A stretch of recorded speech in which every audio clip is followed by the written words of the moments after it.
آگ ہے جس پر وہ صبح شام پیش کیے جاتے ہیں، اور جس دن قیامت قائم ہوگی حکم ہوگا آل فرعون کو شدید ترین عذاب میں داخل کرو۔ اس آیت میں فرعون اور آل فرعون کا انجام بتایا جا رہا ہے۔ موسیٰ علیہ السلام جب بنی اسرائیل کو لے کر شہر سے نکل گئے تو فرعون کو اس کی خبر ہوئی، وہ لشکر تیار کر کے ان کے پیچھے آیا اور موسیٰ علیہ السلام کو بنی اسرائیل کے ہمراہ دریائے قلزم کی طرف جاتے ہوئے دیکھا۔ فرعون نے بھی اپنے لشکروں کے ساتھ ان کا پیچھا کیا۔ موسیٰ علیہ السلام اپنی قوم کے ساتھ سمندر میں راستہ بننے پر وہاں سے گزر گئے۔ فرعون بھی اپنے لشکر کے ساتھ سمندر میں گھس گیا۔ جب سمندر کے عین درمیان میں پہنچا تو سمندر دونوں طرف سے آ کر مل گیا اور ان کے اول و آخر سارے کے سارے تمام لوگ ڈوب گئے۔ سارے بنی اسرائیل پار لگ گئے اور سارے فرعونی ڈوب گئے۔ سمندر میں غرق کیے جانے کے بعد اللہ تعالیٰ نے انہیں گھیرنے والے دو بدترین عذابوں میں مبتلا کیا جس کا یہاں پر ذکر ہے۔ ایک ہے قیامت تک ہونے والا عذاب جسے عذاب قبر یا عذاب برزخ کہا جاتا ہے، جو موت اور آخرت کے درمیانی وقفے میں انہیں آگ کی صورت میں ہو رہا ہے، جس پر وہ صبح و شام پیش کیے جاتے ہیں۔ اور دوسرا عذاب قیامت کے دن شروع ہوگا۔ تو اس آیت میں ان دونوں عذابوں کا ذکر ہو رہا ہے۔ النار یعنی آگ کا عذاب ہے آل فرعون کے لیے، یعرضون علیہا غدوا وعشیا، جس آگ پر وہ صبح و شام پیش کیے جاتے ہیں۔ یہ ہو گیا ایک عذاب جو اس وقت ہو رہا ہے۔ اور دوسرا ہے وَيَوْمَ تَقُومُ السَّاعَةُ، اور جس دن قیامت قائم ہوگی اس وقت اس سے بھی بڑا عذاب ہوگا، کہا جائے گا ادخلوا آل فرعون اشد العذاب، آل فرعون کو شدید ترین عذاب میں داخل کرو۔ جنت کا ذکر جب ہم پڑھتے ہیں تو قرآن مجید میں آتا ہے جنتیوں سے کہا جائے گا ادخلوا فیہا بسلام، لیکن یہاں کہا گیا ادخلوا آل فرعون اشد العذاب، یعنی اللہ سبحانہ وتعالیٰ ان سے بات بھی نہیں کرنا چاہیں گے اور فرشتے پھر مار مار کے دھکے دے کے ان کو آگ کی طرف لے جائیں گے۔ تو النار یعرضون علیہا غدوا وعشیا، یعنی فرعون اور اس کی آل کو صبح اور شام آگ پر پیش کیا جاتا ہے۔ غدوب کہتے ہیں دن کے پہلے حصے کو اور عشی کہتے ہیں دن کے آخری حصے کو۔ صبح شام سے مراد صرف specifically morning and evening time نہیں ہوتا، بلکہ یہ محاورتاً بولا جاتا ہے ہمیشہ کسی کام کے کرتے رہنے کے لیے۔ وہ کہتے ہیں نا کہ بس اس کا تو صبح و شام یہی طریقہ ہے۔ اردو میں بھی کس معنی میں استعمال ہوتا ہے صبح و شام؟ مسلسل، یعنی مستقل طور پر وہ تو یہی کرتا ہے، کیونکہ صبح کرتا ہے اور پھر شام ہوتی ہے تو شام، اور صبح ہوتی ہے شام ہوتی ہے، یوں ہی زندگی تمام ہوتی ہے، یعنی کہ وہ اسی کام میں لگا ہوا ہے۔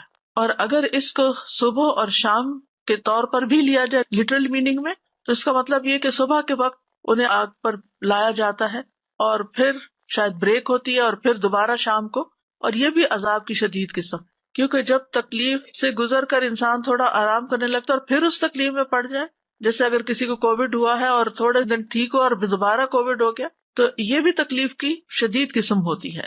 حدیث سے بھی پتہ چلتا ہے کہ ہر بندے کو قبر میں صبح و شام اس کا ٹھکانہ دکھایا جاتا ہے۔ رسول اللہ صلی اللہ علیہ وسلم نے فرمایا جب تم میں سے کوئی مر جاتا ہے تو صبح و شام اس کا ٹھکانہ اس پر پیش کیا جاتا ہے۔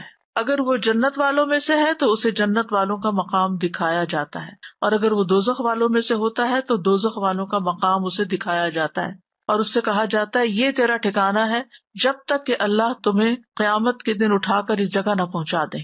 اب یہ جو ہے کہ وہ صبح شام اس پہ پیش کیے جاتے ہیں، تو اس کا کیا مطلب ہے کہ وہ صرف جا کے دیکھتے ہیں؟ نہیں، وہاں ان کو عذاب بھی ہوتا ہے، کیونکہ آیت کا اگلا حصہ بتاتا ہے وَيَوْمَ تَقُومُ السَّاعَةُ أَدْخِلُوا آلَ فِرْعَوْنَ أَشَدَّ الْعَذَابِ، یعنی پہلے عذاب سے بھی زیادہ شدید عذاب کی طرف ان کو لے جاؤ۔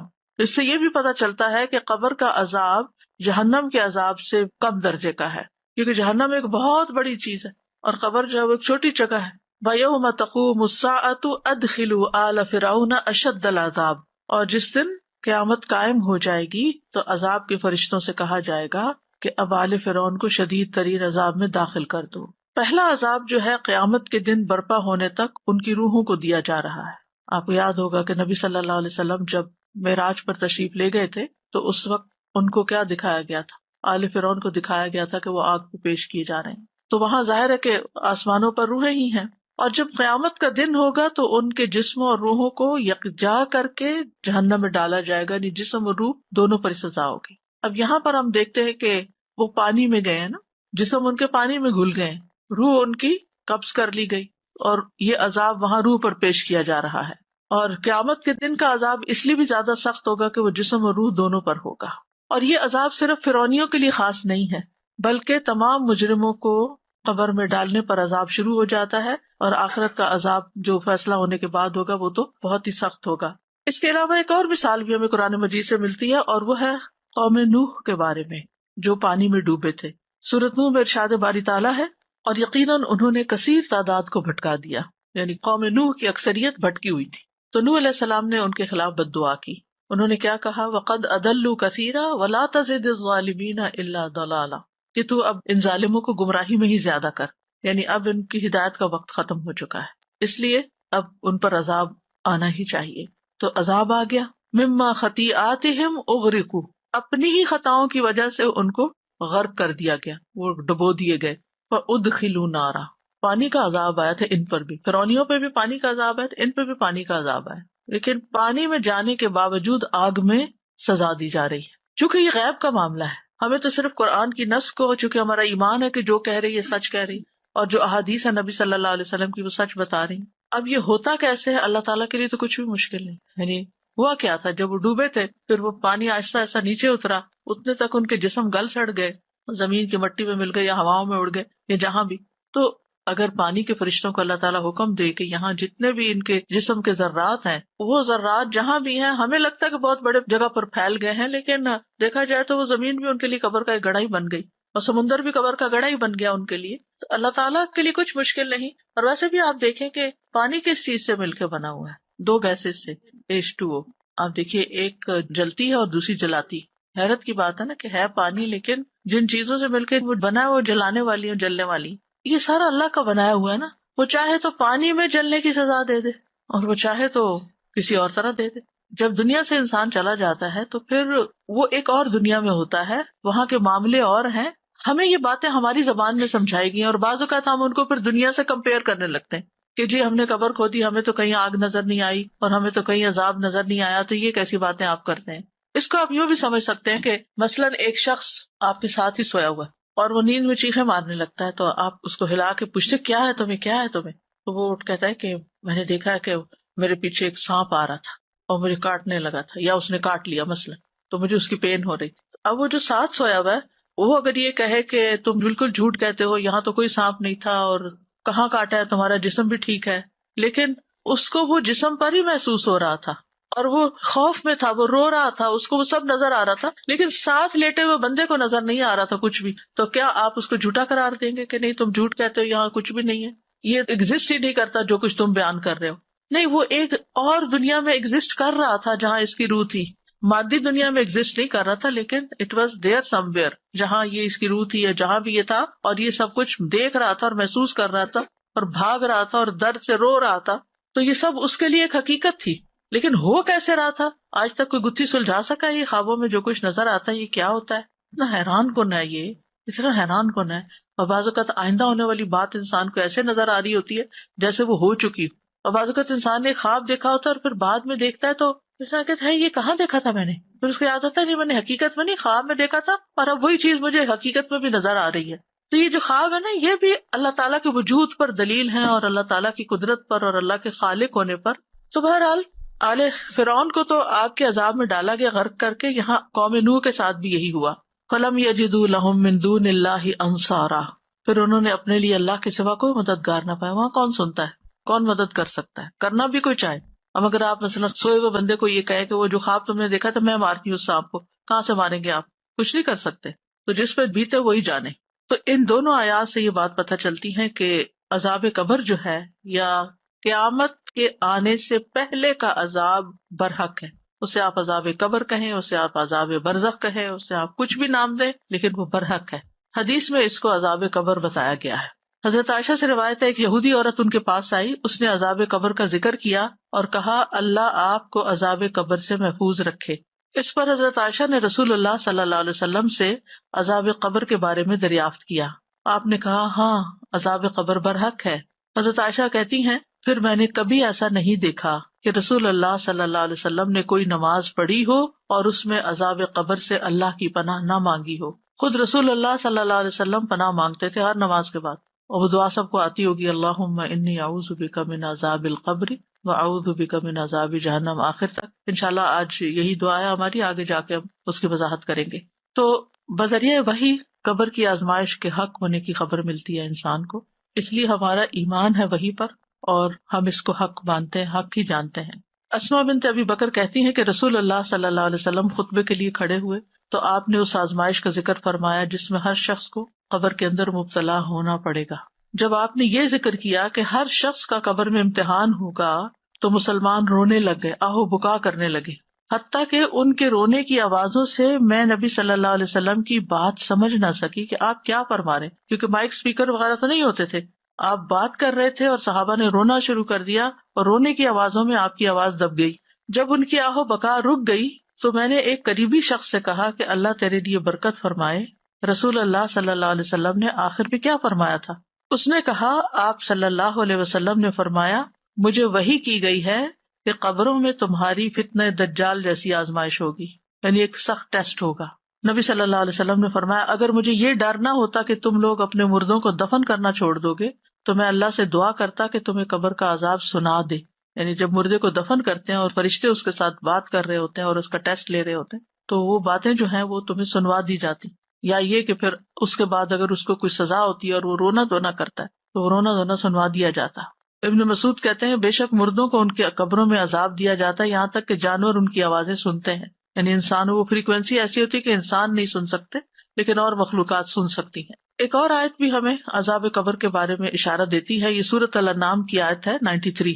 اور اگر آپ اس وقت دیکھ سکتے جب ظالم لوگ موت کی سختیوں میں گھرے ہوئے ہوتے ہیں اور فرشتے اپنے ہاتھوں کو پھیلائے ہوئے ہوتے ہیں، ہم تو نہیں دیکھتے لیکن قرآن بتاتا ہے کہ مرنے والے کے پاس فرشتے بیٹھے ہوتے ہیں اور اپنے ہاتھ آگے کرتے ہیں، کہتے ہیں نکالو اپنی جانیں، آج تم رسوائی کے عذاب سے سزا دیے جاؤ گی اس وجہ سے کہ تم اللہ پر ناحق باتیں کہتے تھے اور تم اس کی آیات سے تکبر کرتے تھے. یعنی اس کی آیات پر جھکتے نہیں تھے یا ان کو مانتے نہیں تھے. یہاں بنیادی طور پر کفر کرنے والوں، تکبر کرنے والوں، اللہ کی بات نہ ماننے والوں کی بات کی جا رہی ہے کہ جب ان کی موت کا وقت آتا ہے تو اس وقت سخت ترین تکلیف ان کو ہوتی ہے، سکرات موت میں ہوتے ہیں اور فرشتے ان کو مار رہے ہوتے ہیں، ڈانٹ رہے ہوتے ہیں اور ان کو دھمکا رہے ہوتے ہیں کہ الیوم تجزون عذاب الہون، آج تمہیں ذلت کا عذاب دیا جائے گا، سخت ذلیل کیا جائے گا.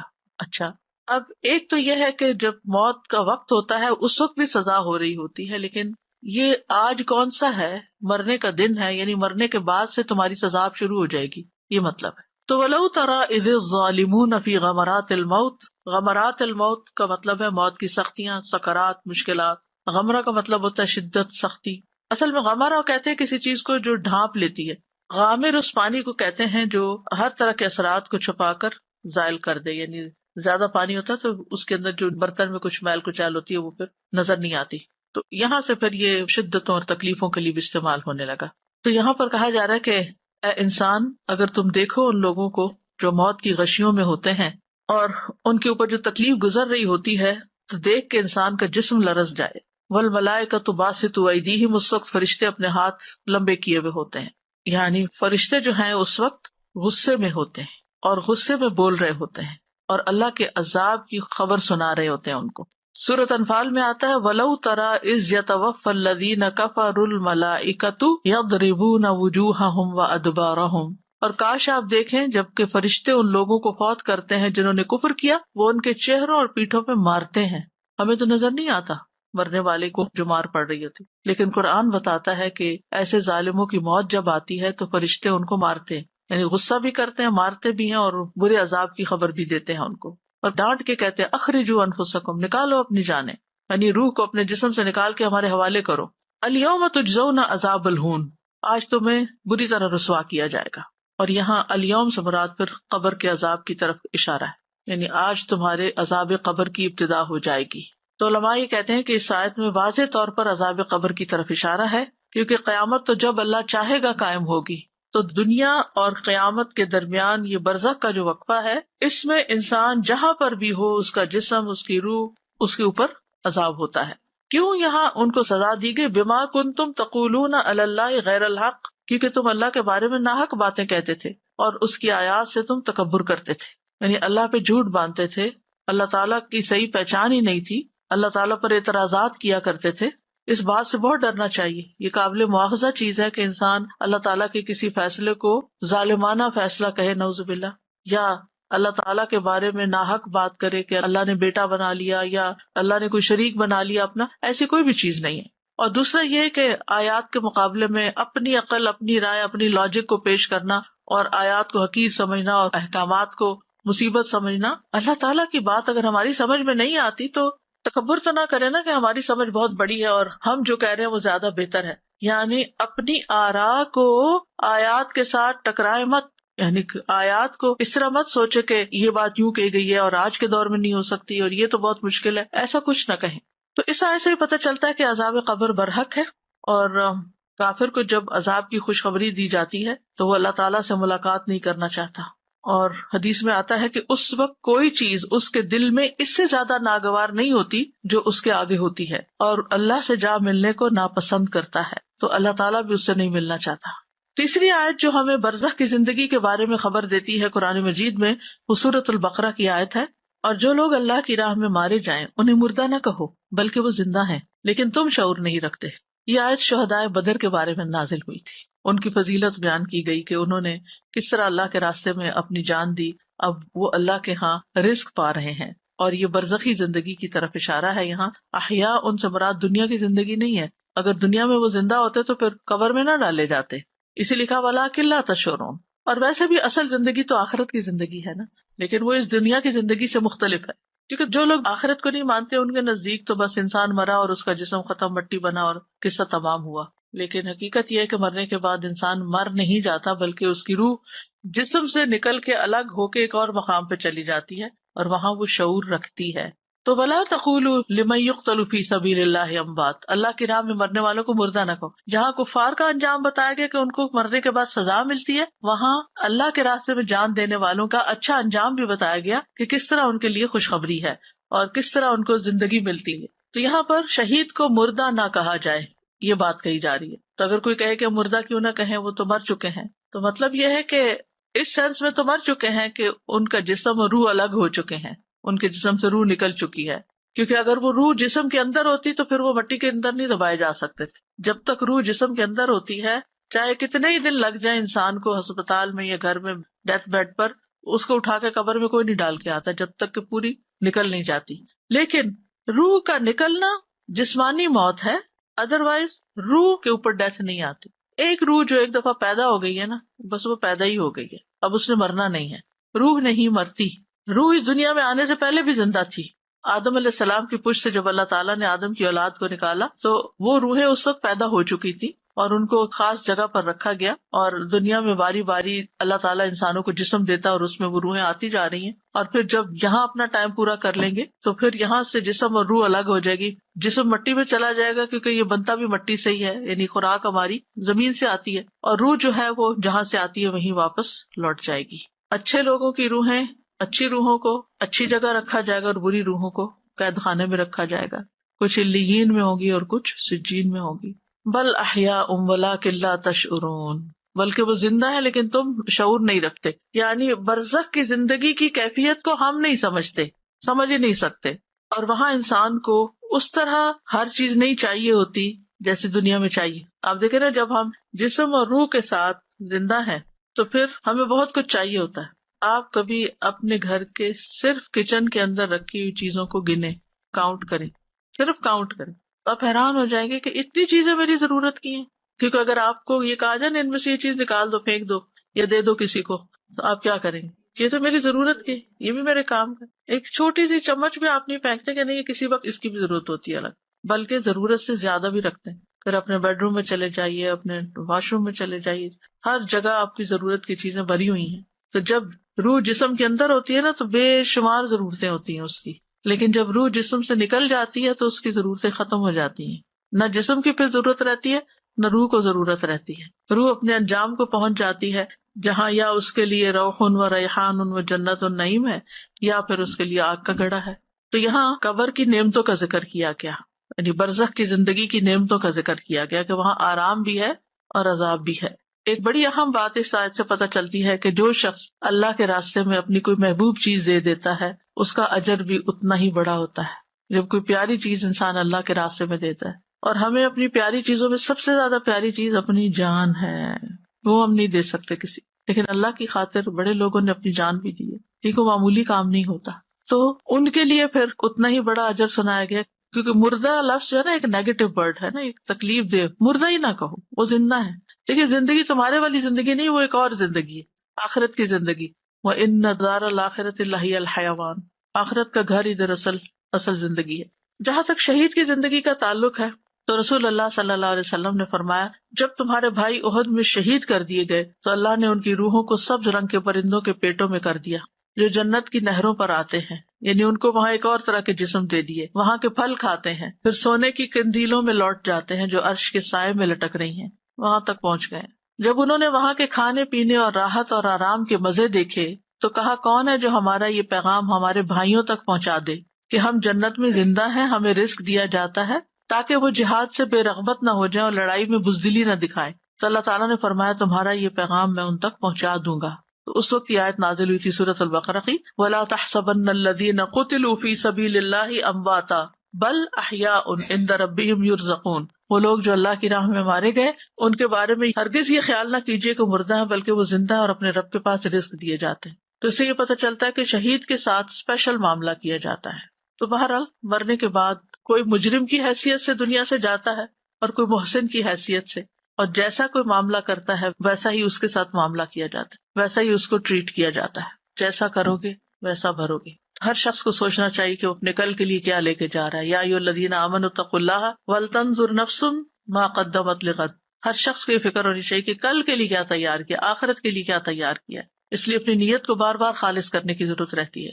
بہرحال قبر کی زندگی ایک حقیقی زندگی ہے، حقیقت پر مبنی ہے، اور قبر آخرت کی منزلوں میں سے پہلی منزل ہے، یعنی آخرت کا سفر موت کے بعد قبر سے شروع ہوتا ہے، پہلا مرحلہ ہے۔ رسول اللہ صلی اللہ علیہ وسلم نے فرمایا، قبر آخرت کی پہلی منزل ہے، اگر وہاں نجات مل گئی اس کے بعد کے سارے مراحل آسان ہو جائیں گے، اور اگر وہاں نجات نہ ملی تو اس کے بعد کے سارے مرحلے مشکل ہوں گے، اگلے جتنے بھی سٹیپس ہیں جنت تک پہنچنے کے۔ پھر آپ نے فرمایا، اللہ کی قسم میں نے جتنے بھی منظر دیکھے ہیں قبر کا منظر ان سب سے ہولناک ہے۔ نبی صلی اللہ علیہ وسلم نے فرمایا، قبر کو ایک مرتبہ بھیجا جاتا ہے، اگر کوئی شخص اس سے بچ سکتا تو سعد بن معاذ ہوتے۔ اب دیکھیں کہ ہم دنیا میں آنے سے پہلے ہماری روح کہاں تھی ہمیں کچھ پتا نہیں، ایسی جگہ رکھا گیا جہاں ہمیں شعور نہیں تھا، پھر ماں کے پیٹ میں آئے ہمیں کچھ شعور نہیں تھا، چھوٹی سی جگہ قبر سے بھی تنگ، لیکن چونکہ شعور نہیں تھا تو اس لیے یاد ہی کچھ نہیں کہ وہاں کیا کیا، کوئی تنگی یاد نہیں، شعور نہیں تھا۔ لیکن ایک دفعہ جب ہم دنیا میں آ گئے تو شعور کا سفر شروع ہو گیا، اور پھر دنیا کی رنگا رنگی اور زیب و زینت اور بہت مزے مزے کی چیزیں، اس میں ہمارا دل لگ گیا۔ یعنی پہلے تو اندھیرے سے روشنی میں آئے تھے نا، اب اس پلانٹ سے جب زمین کے اندر جائیں گے تو اندھیرا ہوگا۔ تکلیف کے بعد نعمت دیکھے تو انسان خوش ہوتا ہے، لیکن نعمت کے بعد تکلیف دیکھے بہت بڑی تکلیف ہوتی ہے۔ اسی لیے جو لوگ دنیا میں زیادہ دل لگا بیٹھتے ہیں اور دنیا کی محبت میں زیادہ گرفتار ہوتے ہیں اور ہر وقت صرف خواہشات کے پیچھے دوڑ رہے ہوتے ہیں کہ بس انجوائے کر لیں کسی طرح، اور انجوائے کرنے کی چیزوں کو اتنا زیادہ فوکس میں رکھتے ہیں اور اتنی اہمیت دیتے ہیں کہ اپنی جان مال ہر چیز اس پہ قربان کیے رکھتے ہیں، چاہے وہ کھانے پہننے کا معاملہ ہو، چاہے وہ شادی بیاہ کا معاملہ ہو۔ سب سے زیادہ ہماری جو توجہ ہوتی ہے یا شوق ہے ہمارے، وہ دنیا کی زیب و زینت ہے، تھوڑی ہے یا زیادہ فوکس اس کی طرف ہوتا ہے۔ اب خود سوچیں کہ جب ایک انسان اس رونق اور اس زیب و زینت کو چھوڑ کے جاتا ہے، یہ تو ایسے ہی ہے نا کہ جیسے کسی کو امریکہ سے نکال کے پاکستان کے کسی دور دراز گاؤں میں بھیج دیں، اس کے لیے رہنا بہت مشکل ہوگا۔ لیکن کچھ ایسے لوگ بھی ہوتے ہیں جو واقعی یہ رونقیں چھوڑ کے وہاں جاتے ہیں اور غریبوں کی مدد کرتے ہیں اور غریبوں کے ساتھ رہتے ہیں، اور ان کو مشکل نہیں لگتا کیونکہ انہوں نے ان رونقوں سے دل نہیں لگایا ہوتا۔ تو جتنا آپ دنیا میں زیادہ گھستے چلے جائیں گے اور دنیا کی رونقوں اور زینتوں میں زیادہ وقت لگائیں گے، قبر اتنی ہی وحشت ناک لگے گی، اتنا ہی زیادہ پریشانی کا معاملہ ہوگا، کیونکہ آپ سب کچھ چھوڑا ہے، اپنے دوست چھوڑا ہے، بہن بھائی رشتے دار عزیز سب چھوڑا ہے، دنیا میں مال و متاع چھوڑا ہے، گرم نرم بستر چھوڑا ہے، کپڑے چھوڑا ہے، مزے مزے کے کھانے پینے ہر چیز چھوڑا ہے۔ اب یہاں تو وہ سب کچھ نہیں ہے، وہاں تو وہی ملے گا جو عمل ساتھ لے کر آئے، عمل کی کرنسی ساتھ ہوگی، اس کے مطابق جو آپ ڈیزرو کرتے ہوں گے وہی مل جائے گا۔ تو بہرحال قبر اندھیری جگہ ہے۔ رسول اللہ صلی اللہ علیہ وسلم نے فرمایا، یہ قبریں اپنے رہنے والوں پر اندھیرے سے بھری ہوئی ہیں، ٹوٹل ڈارکنیس ہے، اللہ ان کو میری نماز کی وجہ سے روشن کر دے گا، یعنی میری دعا کی وجہ سے۔ صلاۃ کا لفظ ہے لیکن یہ دعا کے معنوں میں استعمال ہے، یعنی آپ دعا کرتے تھے، اور جیسا کہ پیچھے بھی ہم نے پڑھا کہ کوئی نماز ایسی نہیں ہوتی تھی جس میں آپ عذاب قبر سے پناہ نہ مانگیں۔ پھر یہ بھی یاد رکھیے کہ قبر میں انسان کی عقل کو لوٹایا جاتا، ہوش و حواس بحال کیے جاتے ہیں۔ ایک تو نا کہ کسی اندھیری کوٹڑی میں آپ ہیں اور آپ سوئے ہوئے ہیں تو کیا فرق پڑتا ہے آپ کہاں ہیں، لیکن اگر آپ کی آنکھ کھل جائے اور آپ اٹھ کے دیکھیں تو وہ پھر تکلیف دہ ہے۔ عبداللہ بن عمر کہتے ہیں ایک مرتبہ رسول اللہ صلی اللہ علیہ وسلم نے قبروں میں امتحان لینے والے فرشتوں کا تذکرہ کیا۔ عمر رضی اللہ عنہ کہنے لگے، اے اللہ کے رسول، کیا اس وقت ہماری عقل لوٹا دی جائے گی؟ آپ نے فرمایا، ہاں بالکل آج کی طرح سننے بولنے دیکھنے والے ہوگے قبر کے اندر۔ اسی لیے ہم دیکھتے ہیں کہ صحابہ قبر سے بہت خوف کھاتے تھے، خاص طور پر حضرت عثمان کے بارے میں آتا ہے کہ جب کسی قبر کے پاس رکتے تو بہت روتے تھے۔ ہم بھی بعض اوقات قبرستان جاتے ہیں، یہ گزرتے ہیں، لیکن ہمارے تو کوئی آنسو نہیں آتے، کیونکہ ہمیں پتہ ہی نہیں، جو جاہل انسان ہوتا ہے یا بے شعور انسان ہوتا ہے اس کو تو ڈر نہیں لگتا، اس کے اندر وہ خشیت نہیں ہوتی۔ صحابہ میں سے عمرو بن العاص کہتے ہیں جب میرا انتقال ہو جائے تو میرے جنازے کے ساتھ نہ کوئی رونے والی ہو، یعنی کوئی عورت نہ جائے، نہ آگ ہو، کیونکہ وہاں وہ لوگ کینڈلز یعنی آگ لے کے جاتے تھے، اور اب بھی آپ دیکھیں کہ مارننگ کے لیے کینڈل جلائی جاتی ہیں۔ جب تم مجھے دفن کر دو تو مجھ پر مٹی ڈال دینا، اس کے بعد میری قبر کے ارد گرد اتنی دیر ٹھہرنا جتنی دیر میں اونٹ ذبح کر کے اس کا گوشت تقسیم کیا جاتا ہے، تاکہ تمہارے قرب سے کہ میرے آل اولاد ہے اوپر باہر مجھے انس رہے، اور میں دیکھ لوں کہ میں اپنے رب کے فرشتوں کو کیا جواب دیتا ہوں۔ حضرت عائشہ فرماتی ہے میں نے عرض کیا، اے اللہ کے رسول صلی اللہ علیہ وسلم، یہ امت اپنی قبروں میں آزمائی جاتی ہے تو میرا کیا حال ہوگا، میں تو ایک کمزور عورت ہوں۔ آپ نے فرمایا، اللہ تعالیٰ ان لوگوں کو جو ایمان لائے ہیں قول ثابت کے ساتھ دنیا کی زندگی میں اور آخرت میں ثابت قدم رکھتا ہے، یعنی جو لوگ ایمان لاتے ہیں اللہ تعالیٰ ان کو لا الہ الا اللہ کی وجہ سے قبر کے اندر جما کے رکھے گا، وہ جواب دے پائیں گے۔ جتنا جس کا ایمان مضبوط ہوگا اتنی اس کے لیے آگے آسانی ہوگی۔ اب قبر میں دفنانے کے بعد 3 سوال پوچھے جائیں گے، اس پر ایک کتاب بھی ہے قبر کے 3 سوال، اور اس میں میں نے ساری یہ احادیث اکٹھی کروا دی تھی کہ ایک ہی جگہ پر بیٹھ کر انسان سارا کچھ دیکھ لے، پڑھ لے، اور اس کو ریفرنس بھی سارے مل جائیں۔ اسی طرح مردہ جو ہے وہ قبر میں باہر والوں کی پاؤں کی آواز بھی سن رہا ہوتا ہے۔ برا بن عازب کہتے ہیں کہ ہم رسول اللہ صلی اللہ علیہ وسلم کے ساتھ ایک انصاری کے جنازے میں گئے، ہم قبر کے پاس پہنچے تو ابھی لحد تیار نہیں تھی۔ لحد کہتے ہیں بغلی قبر کو، گڑھا کھود کے پھر سائڈ سے کھودا جاتا ہے۔ تو رسول اللہ صلی اللہ علیہ وسلم بیٹھ گئے اور ہم بھی آپ کے ارد گرد بیٹھ گئے، گویا ہمارے سروں پہ پرندے بیٹھے ہوئے، اتنی چپ ہو گئی سب۔ آپ کے ہاتھ میں چھڑی تھی، آپ سے زمین کو رید رہے تھے، آپ نے سر اٹھایا اور فرمایا اللہ سے قبر کے عذاب سے پناہ مانگو، یعنی قبر کے عذاب کی امان مانگو۔ آپ نے 2 یا 3 بار یہی بات فرمائی اور فرمایا جب لوگ واپس جاتے ہیں یعنی میت کو دفنا کر تو میت ان کے قدموں کی آہٹ سن رہی ہوتی ہے، جبکہ اس سے پوچھا جا رہا ہوتا ہے کہ اے فلاں تیرا رب کون ہے، تیرا دین کیا ہے، تیرا نبی کون ہے۔ یعنی جب قبر میں لٹا کے قبر بند کر دی جاتی تو فرشتے آ کے اٹھا کے بٹھاتے ہیں۔ اب ہو سکتا ہے کہ آپ پوچھیں کہ بھئی وہاں تو مٹی اس کے اوپر تک ہوتی ہے تو وہ بیٹھتا کہاں ہے، اس کی جگہ کہاں ہے؟ یہ تو اللہ ہی جانتا ہے نا کہ اس کی کیفیت کیا ہوگی، ہم کیفیت نہیں بتا سکتے، لیکن چونکہ یہ بات احادیث میں بیان ہوئی ہے اس لیے ہمارا اس پر ایمان ہے۔ تو وہ جواب دیتا ہے جو مومن ہوتا ہے، ربی اللہ دینی الاسلام، اور نبی صلی اللہ علیہ وسلم کے بارے میں کہتے ہیں رسول اللہ صلی اللہ علیہ وسلم۔ پھر وہ کہتے ہیں تجھے کیسے علم ہوا؟ وہ کہتا ہے میں نے اللہ کی کتاب پڑھی اور اس پر ایمان لایا اور اس کی تصدیق کی۔ یہ کتاب قبر میں بھی فائدہ دے گی۔ ابھی تعلیم